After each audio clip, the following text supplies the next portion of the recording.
like to thank Sherry for her presentation. Wonderful job she did. And for my visualization portion, I'd like to discuss the ramifications of two possible pathways. Both the pathway of enacting more stringent laws against drunk driving or driving under the influence, and the failure to enact more stringent laws and standards of the failure to control drunk driving. And what I'd like to start with is in the year 2011, there were 1.2 million people in the United States of America arrested in the year 2011 alone, according to the FBI statistics. Even more shocking that to me, according to the Centers for Disease and Control, the CDC, which tracks all injuries and medical cost, 112 million people were actually caught driving under the influence in the year 2011. Each year they're estimating in excess of 112 million people driving under the influence. Now stop for a minute and think about the possible ramifications that this has on people in their lives. The drunk driver blowing through a red light, striking your family. The cost and the horrific impacts of that. According to an investigative report by Time Magazine, the cost alone, the medical cost alone, each year in the United States is $7.6 billion just to provide for injuries incurred during drunk driving events. $7.6 billion. That's amazing to me. Now imagine the impact of that when you're working paycheck to paycheck, paying your bills, struggling in our economy, and suddenly you have hundreds of thousands of dollars in medical bills. Couple on top of that, that you're going to have a loss of income. Now you can't pay your bills. Struggling with your mortgage, your car note, all the medical costs, and all of these additional costs are going to be in addition to the possible psychological conditions or psychological problems caused by a loss of life and or horrific lifetime injuries incurred once again in a drunk driving event. This occurs millions of times a year in the United States. Just to kind of highlight that, I'd like to present a small video here.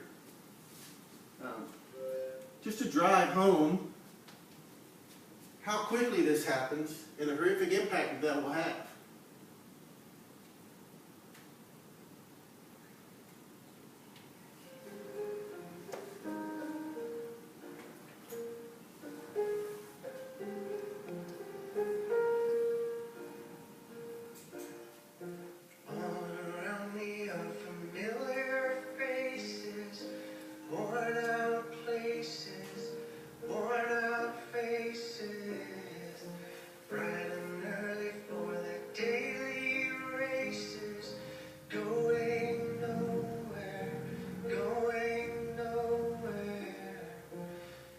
Tears are filling up their glasses.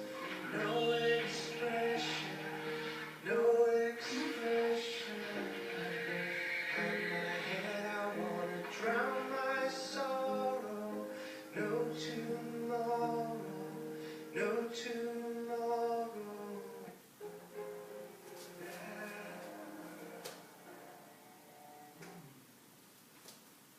Can you imagine the horror of that event? And this plays out day in and day out across the United States. What's really important is that we can change this reality. We can change this event. There are techniques, there are laws that we can use. There are technologies we can take advantage of. First, I propose that we actually enforce stricter drunk driving or driving under the influence laws. Right now, we have people that have had 3, 4, 5, up to 8 driving under the influence convictions, and they're still out here driving. They're still having accidents, they're still killing people, they're still causing harm to our society. And it's not an isolated event, it's not a one-time thing, it's a pattern of behavior. So how do we reach those people? I propose that upon the first conviction that we can get on these individuals, we make them go and we make them provide care to the wounded. Go to a nursing home, go to a convalescent home. Go somewhere and provide care. Provide care to someone's family that suffered in this event. Actually see the horrific damages caused by that. And there's still going to be a lot of people that just won't care, they won't be affected by this. So how do we combat that? Well, with point-of-care testing, with breathalyzers integrated into the vehicles, all vehicles, we can eliminate drunk driving. Yes, there's still pharmacological agents that you can take, but we can eliminate that too with auto-drive systems and automatic braking. Radar integrated into the vehicles. Automatic avoidance systems that are already being implemented in vehicles today. If we implement this across our society, across our technological spectrum, you can eliminate almost all of these events. Failure to do so means that we're giving up on our future. It's our children that die. It's the teenagers, the early 20s, that are doing this and suffering by a vast majority. Somehow we have to reach the future and save them. It's up to us to drive that message home. It's up to us to visualize that future. I'd like to thank y'all for your time. I'd like to introduce Mark. Mark will be providing the conclusion for our presentation and our group effort today. And I hope you all have a great night. Thank you.